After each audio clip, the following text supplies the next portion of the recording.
आइए भक्तों, आज सुनते हैं अमला नवमी की कथा। राजा आमल्य की यह विशेष कथा अमला नवमी के दिन जरूर सुने। सुनने मात्र से कभी भी धन की कमी नहीं होगी। तो एक बार बोलिए प्रेम से विष्णु भगवान की जय, लक्ष्मी माता की जय। एक राजा था, उसका प्रण था वह हर रोज सवा मन आमले दान करके ही खाना खाता था। इससे उसका नाम आमल्य राजा पड़ गया। एक दिन उसके बेटे बहू ने सोचा कि राजा इतने सारे आमला रोज दान करते हैं, इस प्रकार तो एक दिन सारा खजाना खाली हो जाएगा। इसीलिए बेटे ने राजा से कहा कि उसे इस तरह दान करना बंद कर देना चाहिए। बेटे की बात सुनकर राजा को दुख हुआ और राजा रानी महल छोड़कर बियावान जंगल में जाकर बैठ गए। राजा रानी आमला दान नहीं कर पाए और प्रण के कारण कुछ खाया नहीं। जब भूखे प्यासे 7 दिन हो गए, तब भगवान ने सोचा कि यदि मैंने इसका प्रण नहीं रखा और इसका सत नहीं रखा तो विश्वास चला जाएगा। इसीलिए भगवान ने जंगल में ही महल, राज्य और बाग बगीचे सब बना दिए और ढेरों आंवले के पेड़ लगा दिए। सुबह राजा रानी उठे तो राजा रानी से कहने लगे, रानी देख, कहते हैं सत मत छोड़े, शुरवा सत छोड़िया पत जाए, सत की छोरी लक्ष्मी फिर मिलेगी आए। आओ नहा धोकर आमले दान करे और भोजन करे। राजा रानी ने आमला दान करके खाना खाया और सुखी सुखी जंगल में रहने लगे। उधर आमला देवता का अपमान करने व माता पिता से बुरा व्यवहार करने के कारण बहू बेटे के बुरे दिन आ गए। राज्य दुश्मन ने छीन लिया, दाने दाने को मोहताज हो गए और काम ढूंढने हुए अपने पिताजी के राज्य में आ पहुँचे। उनके हालत इतने बिगड़े हुए थे कि पिता ने उन्हें बिना पहचाने हुए काम पर रख लिया। बेटे बहू सोच भी नहीं सकते कि उनके माता पिता इतने बड़े राज्य के मालिक भी हो सकते हैं, सो उन्होंने भी अपने माता पिता को नहीं पहचाना। एक दिन बहू ने सास के बाल गूंथने समय उनकी पीठ पर मासा देखा। उसे यह सोचकर रोना आने लगा कि ऐसा मासा मेरी सास के भी था। हमने यह सोचकर उन्हें आमले दान करने से रोका था कि हमारा धन नष्ट हो जाएगा। आज वे लोग न जाने कहाँ होंगे। यह सोचकर बहू को रोना आने लगा और आंसू टपक टपक कर सास की पीठ पर गिरने लगे। रानी ने तुरंत पलटकर देखा और पूछा कि तू क्यों रो रही है। उसने बताया, आपकी पीठ जैसा मासा मेरी सास की पीठ पर भी था। हमने उन्हें आमले दान करने से मना कर दिया था, इसीलिए वे घर छोड़कर कहीं चले गए। तब रानी ने उन्हें पहचान लिया, सारा हाल पूछा और अपना हाल बताया। अपने बेटे बहू को समझाया कि दान करने से धन कम नहीं होता बल्कि बढ़ता है। बेटे बहू भी अब सुख से राजा रानी के साथ रहने लगे। हे भगवान, जैसे राजा रानी का सत रखा वैसे सबका सत रखना, कहते सुनते सारे परिवार का सुख करना। तो एक बार बोलिए प्रेम से विष्णु भगवान की जय, लक्ष्मी माता की जय। आइए भक्तों, आज सुनते हैं आमला नवमी की पौराणिक एवं प्रमाणित कथा। तो एक बार बोलिए प्रेम से विष्णु भगवान की जय, लक्ष्मी माता की जय। कार्तिक मास के शुक्ल पक्ष की नवमी के दिन अमला नवमी मनाई जाती है। इसे अक्षय नवमी भी कहा जाता है, क्योंकि इस दिन किया गया कोई भी शुभ कार्य अक्षय फल देने वाला होता है, अर्थात उसके शुभ फल में कभी कमी नहीं होती। हमारे आयुर्वेद में आंवला को आयु और आरोग्य वर्धक कहा गया है। इस दिन आंवला के वृक्ष की पूजा करके उसके नीचे बैठकर भोजन करने का बड़ा महत्व है। माना गया है कि इससे वर्ष आयु आरोग्य बना रहता है। इस दिन आंवला के फल का सेवन किया जाता है। आइए जानते हैं आंवला नवमी से जुड़ी बातें, इसका महत्व और इस दिन किए जाने वाले उपायों के बारे में। आंवला नवमी का महत्व इस बात को समझा जा सकता है क्योंकि इस दिन द्वापर युग का प्रारंभ हुआ था, जिसमें स्वयं भगवान श्री कृष्ण ने जन्म लिया था। आंवला नवमी के दिन ही भगवान श्री कृष्ण ने वृंदावन गोकुल की गलियां छोड़कर मथुरा प्रस्थान किया था। संतान और पारिवारिक सुखों की प्राप्ति के लिए रखा जाता है व्रत। इस दिन उन्होंने अपनी बाल लीलाओं का त्याग करके कर्तव्य के पथ पर पहला कदम रखा था। इस दिन से वृंदावन की परिक्रमा भी प्रारंभ होती है। आंवला नवमी का व्रत संतान और पारिवारिक सुखों की प्राप्ति के लिए किया जाता है। यह व्रत पति पत्नी साथ में रखे तो इन्हें इसका 2 गुना शुभ फल प्राप्त होते हैं। आंवला नवमी के दिन स्नान आदि करके किसी आंवला वृक्ष के समीप जाए, उसके आसपास साफ सफाई करके आंवला वृक्ष की जल में शुद्ध जल अर्पित करे, फिर उसकी जड़ में कच्चा दूध डाले, पूजन सामग्री से वृक्ष की पूजा करे और उसने तने पर कच्चा सूतिया मौली 8 परिक्रमा करते हुए लपटे। कुछ जगह 108 परिक्रमा भी की जाती है। इसके बाद परिवार के सुख समृद्धि की कामना करके वृक्ष के नीचे ही बैठकर परिवार मित्र सहित भोजन किया जाता है।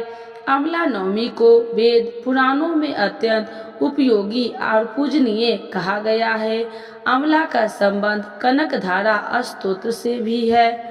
आंवला नवमी और शंकराचार्य की कथा। तो एक बार बोलिए प्रेम से राधे कृष्ण भगवान की जय। एक कथा के अनुसार एक बार जगदुरु आदि शंकराचार्य भिक्षा मांगने एक कुटिया के सामने रुके।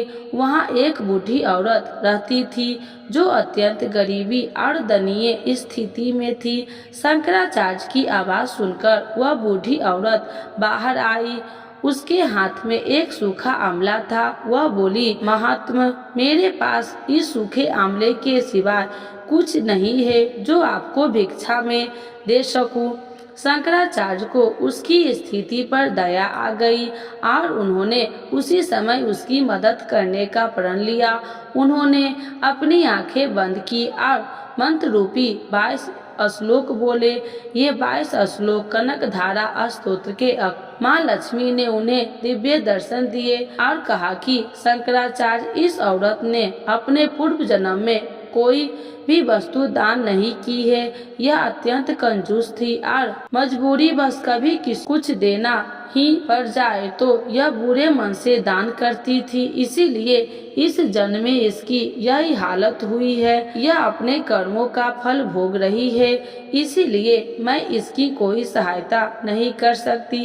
शंकराचार्य ने देवी लक्ष्मी की बात सुनकर कहा, हे महालक्ष्मी, इसने पूर्व जन्म में अभ्यस्त दान धर्म नहीं किया है, लेकिन इस जन्म में इसने पूर्ण श्रद्धा से मुझे यह सूखा आंवला भेंट किया है।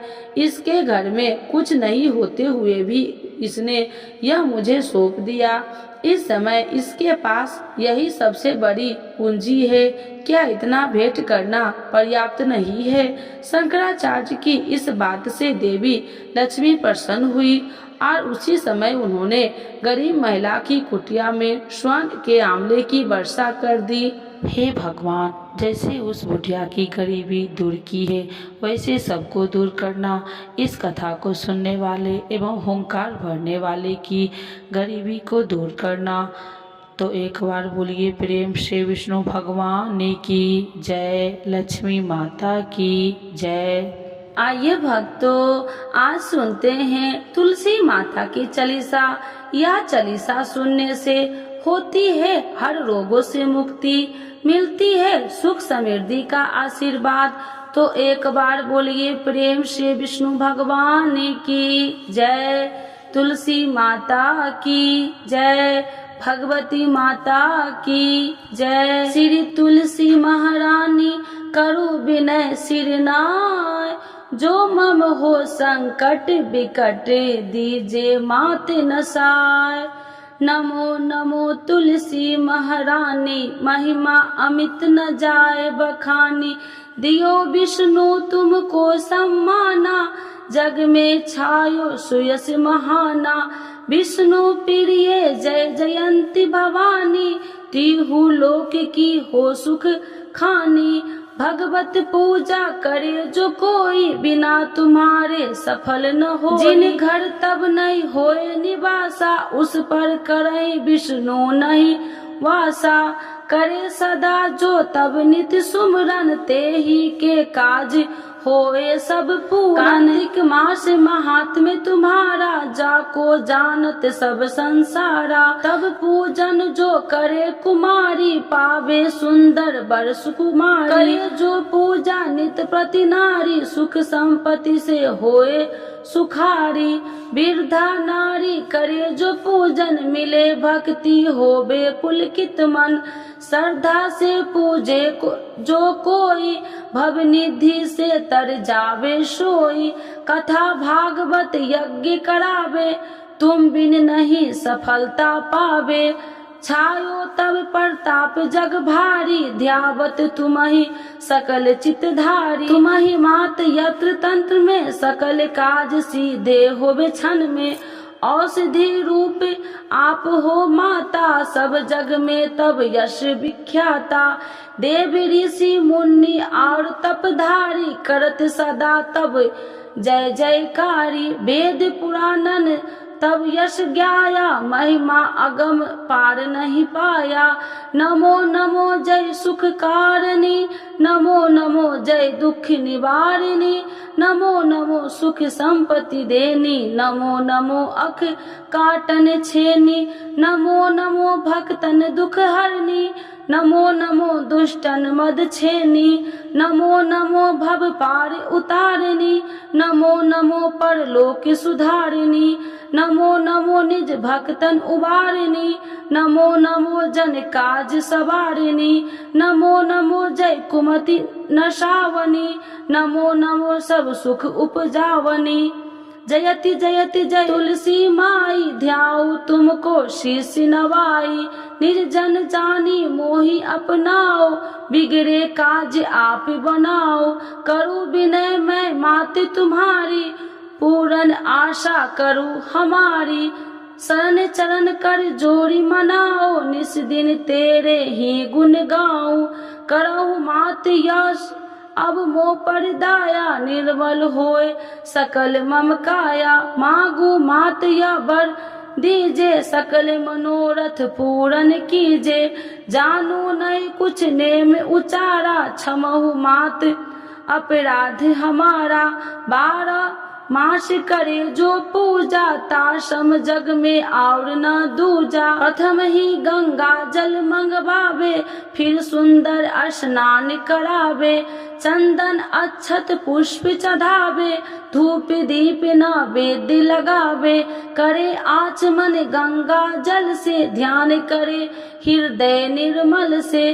पाठ करे फिर 40 की, स्तुति करे मात तुलसी की। यह विधि पूजा करे हमेशा, ताके तन नहीं रहे कलेशा। करे मास कार्तिक का साधन, शोभे नित्य पवित्र सिद्ध होई जाई। है यह कथा महा सुखदाई, पढ़े सुने सो भव तर जाई। यह श्री तुलसी चालीसा, पाठ करे जो कोई। गोविंद सो फल पावही, जो मन इच्छा होई। तो एक बार बोलिए प्रेम से विष्णु भगवान की जय, तुलसी माता की जय, भगवती माता की जय, सर्वदेवी देवताओं की जय।